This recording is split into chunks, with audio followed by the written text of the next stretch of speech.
Olá pessoal, sejam bem-vindos à disciplina didática do ensino superior. É uma disciplina onde vocês estarão se encontrando com as metodologias de ensino, métodos de como vocês vão aplicar o conteúdo de vocês, método de como vocês vão facilitar o conhecimento. É importante que vocês estejam cientes desse ementário. Esse ementário dá a vocês uma responsabilidade de buscar pesquisar um pouco mais sobre o conteúdo, né? Se atentar quais são as melhores metodologias, adequando ao ambiente de vocês, à realidade de vocês. Nosso ementário trata da compreensão da função da didática, trazendo ele como um elemento organizador de fatores no processo do ensino e aprendizagem, na elaboração desse planejamento de ensino, mas também trata de uma visão crítica no papel do planejamento. Essa visão crítica dá a vocês uma responsabilidade de adequar-se todo o conhecimento de vocês, todo o conteúdo programático, toda a questão da técnica à realidade de vocês. Essa teoria, ela sempre tem que trazer o aluno como o papel principal, dentro dele o papel principal para o conteúdo. Ele tem que vivenciar esse conteúdo, ele tem que estar presente nesse conteúdo. Por isso que exige uma visão crítica nesse papel do planejamento. Esse planejamento precisa ser dinâmico, precisa trazer dentro dele a construção do conhecimento pelo que o educando espera, seja ele numa formação profissional, seja ele na escolha dessa formação profissional. A didática está presente sim, desde o início da vida escolar do aluno. Ele vai trazendo uma visão do que é um planejamento, e a didática também é uma forma de avaliar e autoavaliar o professor. Ele vai deixar a marca do professor como um professor que tem uma boa facilidade de passar esse conteúdo. Eu quero falar um pouco sobre a evolução da educação, ou um pouco da história da educação. Por que surgiu? O que é educação? Quais são os principais fundamentos para que você tenha essa visão do que é ensinar, do que é educar? Quem tem realmente o verdadeiro papel na educação, né? Precisa esse alinhamento entre a sociedade e o indivíduo, a família e o indivíduo. Então, são fatores que precisam ser analisados antes de você preparar, planejar todo aquele conteúdo. Então, a construção do sistema escolar não foi um trabalho que se fez senão com grandes sacrifícios, né? Houve várias e várias técnicas para chegar onde nós estamos, né? Para trazer para a gente toda essa visão do que é educar, do que é facilitar um conteúdo, do que é trazer esse conteúdo para dentro da vida do aluno.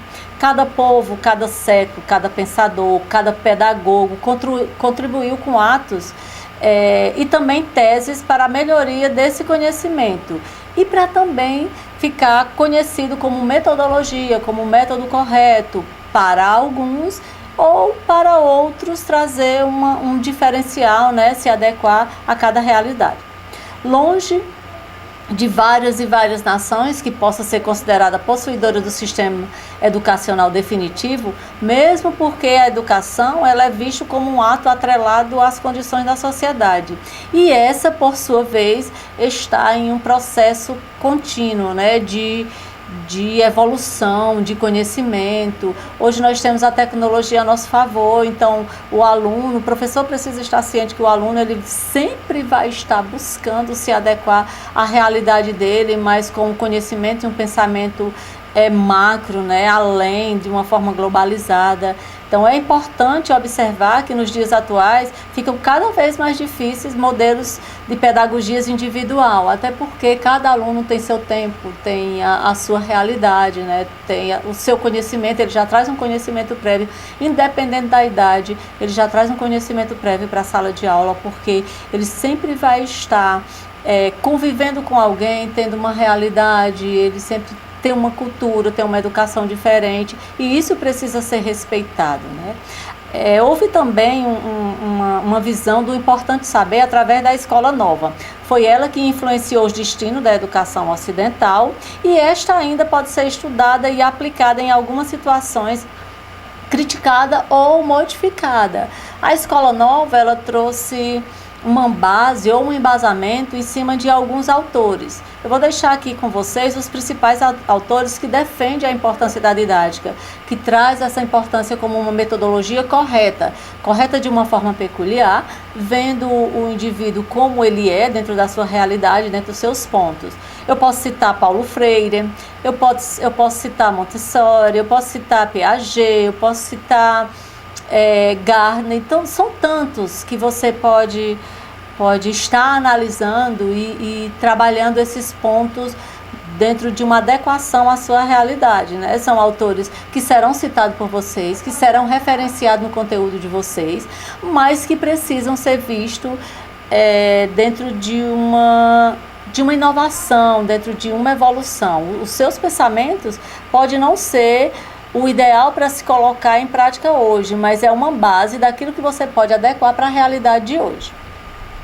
Quero conversar com vocês um pouco sobre educação, escola e professores.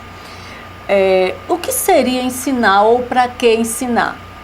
Antes de estudar os aspectos didáticos propriamente ditos, é muito importante a gente refletir um pouco o que é ensinar, o que é educar, que sentido faz o docente estar sempre à frente de facilitar esse conhecimento, né?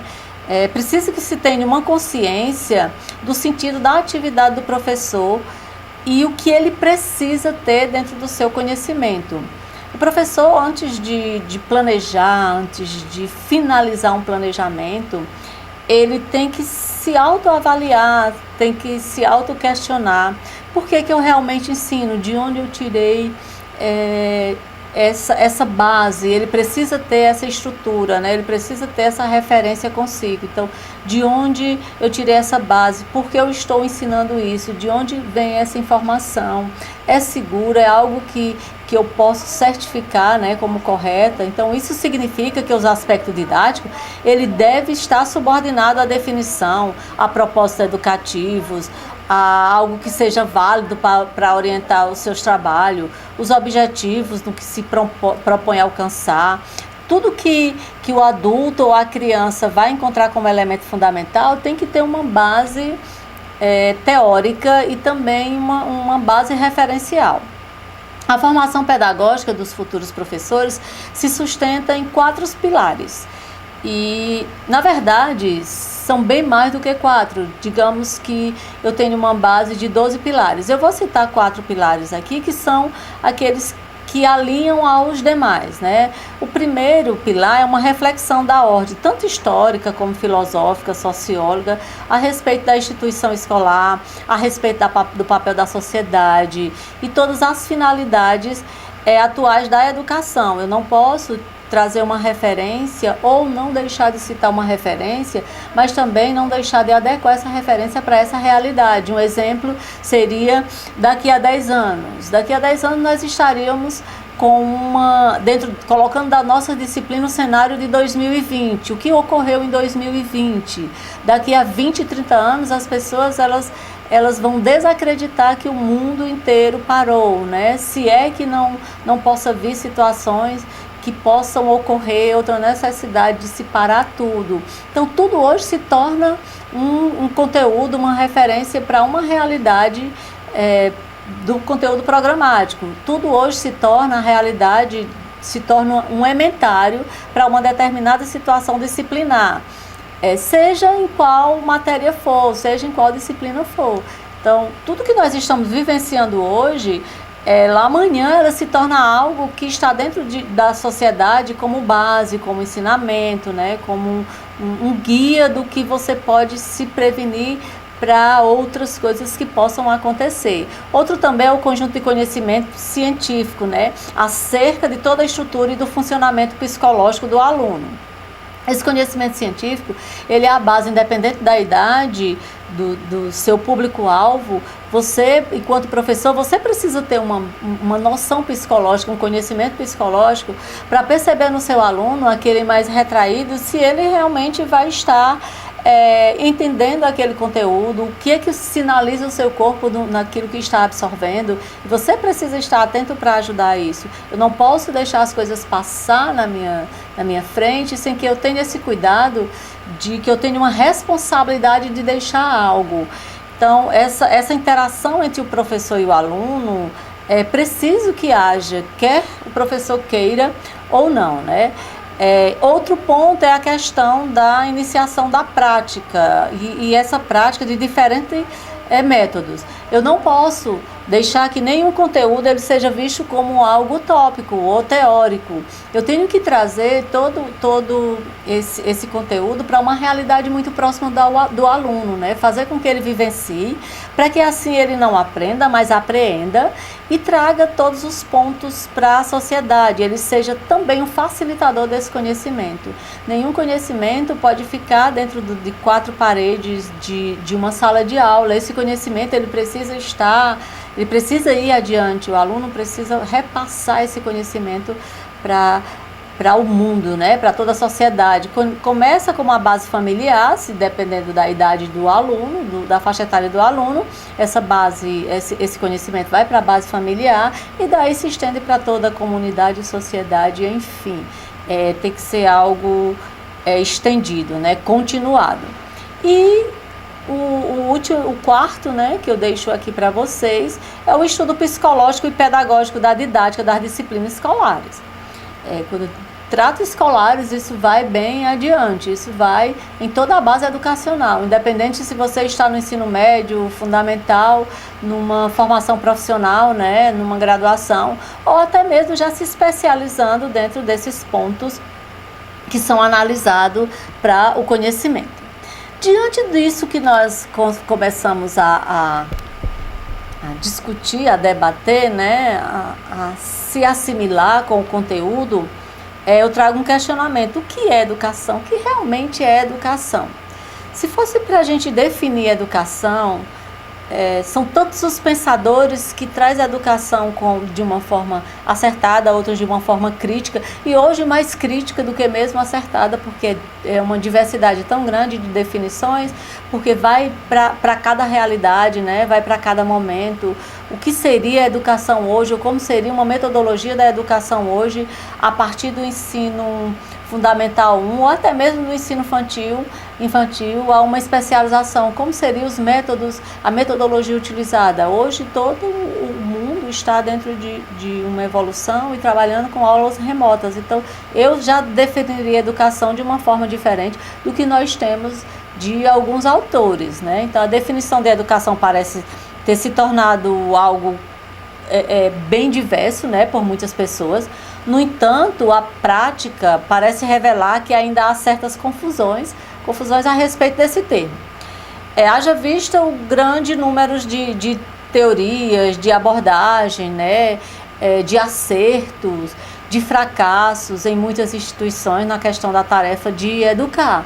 A metodologia é tudo e a metodologia é quem vai levar o sucesso ou o insucesso daquele aluno ao seu conhecimento. Então, a educação é uma prática social que visa o desenvolvimento do ser humano em suas potencialidades, de uma forma geral, habilidades e competência. Eu já poderia definir a educação dentro desse pensamento para uma formação profissional, né, para uma maturidade a mais do aluno, ou eu também posso definir a educação como um direito fundamental de todos, que perpassa, na verdade, a todo o desenvolvimento humano por meio do ensino e aprendizagem, e ela vem visando desenvolver e potencializar a capacidade intelectual desse indivíduo. Cada país, cada sociedade tem sua realidade, tem seus valores diferentes, e por isso eles têm uma concepção diferente de educação, mas todos precisam ser respeitados, porque eles estão definindo dentro da sua realidade, né? E foi por esse aspecto que o representante das nações indígenas, ele começou a trazer uma metodologia, uma forma de como facilitar esse conhecimento sem tantas ajudas, sem tantas ferramentas, né? E ele começou na verdade, designar as pessoas mais sábias, que reconhecessem as diferentes nações, que trouxessem umas concepções diferentes das coisas, para, sendo assim, os senhores que ficariam mais à frente do que era educação.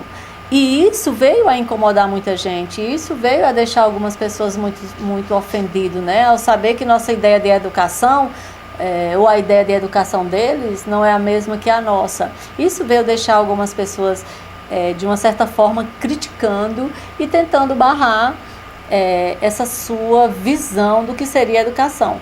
Mas a educação pode ser considerada por cada um de nós tudo aquilo que a gente deixa de conhecimento e de evolução no indivíduo. São pontos fundamentais que precisa estar dentro do interesse de cada indivíduo e que ele precisa estar em busca constante. A educação não se para nunca, não é uma base de princípios, não é uma base de personalidade, não, é algo que você tem que buscar constantemente. Eu quero mostrar um pouco do que seria essa ligação da educação, dos valores, do que seria objetivo, do que seria as prioridades da educação. Nós sabemos que o ser humano, o homem, ele é um ser passivo, por isso em determinada situação, cada um reage de acordo com a sua escala de valores, com o seu comportamento, com a sua técnica, com a sua vivência, com a sua personalidade, né? Alguns procuram transformar a situação, pois ela não está de acordo com seus valores. Outros, no entanto, não querem que seja modificada, né? Pois elas correspondem aos seus valores. Isso precisa ser respeitado, de uma certa forma, precisa ser respeitado. O que eles querem ou o que a situação determina é que eles permaneçam, que geralmente eles sejam beneficiados da educação, ele traga um retorno, isso lhe traga um retorno. Essas pessoas, inclusive, estabelecem hierarquia de valores que procuram impor às demais. Cada um tem a sua história, cada um tem as suas lembranças de como era se colocado o princípio na escola. A escola, o professor do ensino infantil, o professor do ensino fundamental, do 1, 2, o professor do ensino médio, iam crescendo uma escala de responsabilidade, uma escala de tratamento, uma forma de como se lidava com a gente. Tudo isso ficou marcado na nossa história, que são princípios que está dentro daquela pessoa que está facilitando o conhecimento, são personalidade e que, por sua vez, de uma certa forma, nos ajudou a nos formar da forma que somos, né, como conhecemos, da forma que conhecemos, alguns com uma compreensão maior, outros com uma exigência maior, mas isso não quer dizer que não esteja interligado a valores, a objetivos e também a prioridades. Que prioridades seriam essas? O conhecimento. Os objetivos prioritários da educação brasileira traz, segundo vários autores, mas aqui eu cito Demerval, ele traz uma fase do que é a realidade concreta do homem brasileiro. Tem alguns objetivos gerais, né? E tem alguns objetivos prioritários para a nossa educação. Eu cito aqui 4, mas no conteúdo, lá no conteúdo de vocês, no material de vocês, vocês vão encontrar bem mais. Mas eu cito a educação dentro de um subsistema, eu cito a educação para a libertação, eu cito a educação para a comunicação e eu cito a educação para a transformação. Enquanto eu estou numa formação profissional, dizendo-se dentro de um círculo pedagógico, ou é a profissão que eu quero seguir, é a docência que eu quero seguir, que é o que vocês estão se preparando, então eu posso escolher uma dessa, em determinada situação você vai utilizar uma dessas, né? Você pode utilizar como uma comunicação mais amena, onde você vai debater com o aluno, onde você vai fazer um círculo de debate, de conversa, onde você tem uma troca de conhecimento. Eu posso fazer com o método de educação para a transformação. Hoje, se fosse para a gente... Se fosse não, como nós estamos preparando uma aula, como nós estamos planejando uma aula, para trabalhar e transformar as pessoas, em evitar essas resistências, em estar se adaptando a uma realidade, é um cenário inevitável. Então, tudo isso eu posso considerar dentro de uma metodologia de educação para a transformação. De início é difícil, talvez seja uma dos métodos mais difíceis, porque há uma resistência à questão das mudanças. O ser humano ele tem mais uma visão de de colocar um problema em cima do outro do que resolver aquele problema. Então, essas dificuldades significa colocar um problema em cima do outro. Então, a da transformação é algo que precisa estar sendo colocado em prática em todos os conteúdos para que haja no futuro uma visão de resistência menor em relação ao ser humano. Eu defino para vocês esses métodos, tanto da libertação como do subsistema, onde o subsistema traz uma análise mais detida, que revelará o homem brasileiro de uma forma geral. Eu delimitei, né, eu trouxe mais para a nossa realidade, mas essa metodologia, ela não sabe tirar proveito da possibilidade da situação. Ela fica mais fechada, ela fica mais conteudista, seria uma forma de definir melhor, né? Ela fica mais conteudista. Então, a da libertação é como pode o homem utilizar todos os elementos da situação. E tirar dele também essa questão das interferências, né? Se ele não é capaz de intervir nela, se ele não é capaz de decidir, de engajar-se, de assumir pessoalmente a responsabilidade de suas escolhas. Isso é um questionamento que ele faz para ele mesmo, e dentro do conteúdo eu trago esses questionamentos, eu faço com que eles vivenciem esse questionamento e vai fazendo essas mudanças para que ele venham a próprio se autoavaliar. A da comunicação traz uma visão bem mais clara, né? Que ele traz uma consciência de possibilidade dos seus limites. Você mesmo pode até ultrapassar, superar suas expectativas, porque você vai aprendendo como melhor se comunicar, como melhor participar. Você se torna um ser ativo do conteúdo, e essa consciência só adquire através da comunicação. E a da transformação, como eu já falei, tem todos os objetivos de você atingir, né? De você alcançar essas mudanças, de você ter uma visão do panorama de uma forma geral e de você trazer esse panorama para a sua realidade dentro do fundamento educacional. Dentro desses objetivos, trazendo para a prioridade, eu ainda vou trabalhar um pouquinho da educação e a escola. Mesmo que esse ambiente escolar ele nunca vai sair da vida do professor, o professor sempre vai estar inserido nos dois papéis, como professor e como aluno, porque o professor sempre está buscando, está se inovando, se especializando, conhecendo, buscando esse conhecimento. Então, a educação escola, ela está presente, ela é prioritária na vida do professor. Ela não se confunde com escolarização, pois a escola não é o único lugar onde a educação acontece. A sociedade, todo o contexto do que é comunidade, do que é família, tudo isso é estendido à educação, tudo isso é estendido à escola. A escola, ela se faz presente na vida do ser humano sempre, né? Nós sempre estamos abertos para aprender, mas também para deixar algo, para ensinar algo. Em todo lugar existem redes estruturais, sociais, de transferência, tanto no saber como na visão de uma geração para outra, como no início do nosso conteúdo, eu falei como seria um planejamento de uma aula do cenário de 2020 daqui a 20 anos. Como nós estaríamos preparando essa aula, vivendo essa realidade. Mesmo nos lugares onde sequer há uma sombra de algum modelo do ensino formal, existe uma centralização do que é educação, o que existe educação, né?